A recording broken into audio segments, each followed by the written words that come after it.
সহজ করে আপনাদেরকে বুঝাই। যেমন ধরুন, একটা পরিবারের 3 জন সদস্য, স্বামী, স্ত্রী আর সন্তান। তাদের সকালবেলার ব্রেকফাস্টে স্বামীর, সকালের নাস্তায় স্বামীর 3টা রুটি লাগে, স্ত্রীর 2টা লাগে, আর সন্তানের 1টা রুটি লাগে। এখন আমি যদি সমান সমান করে আদল করতে চাই, সবাইকে যদি 3টা করে রুটি দেই, তাহলে স্বামী বেচারার জন্য ঠিক আছে? কি বলেন? কথা কি বুঝতেছেন না কষ্ট হয়ে যাচ্ছে? যদি সমান সমানের নিয়মে আগাই, তাহলে 3টা করে যদি রুটি দেই, স্বামীর জন্য ওকে, কিন্তু স্ত্রীর জন্য 1টা বেশি হয়ে যায়। আর সন্তানের জন্য কয়টা বেশি হয়? আচ্ছা, এই তো বুঝতেছেন, মাশাআল্লাহ।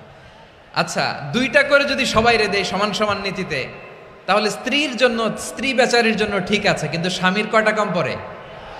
আর সন্তানের বেশি হয়ে যায় কয়টা? আচ্ছা, সমান সমান নীতিতে সবাইকে যদি সকালের নাস্তার জন্য 1টা করে রুটি দেই, সন্তান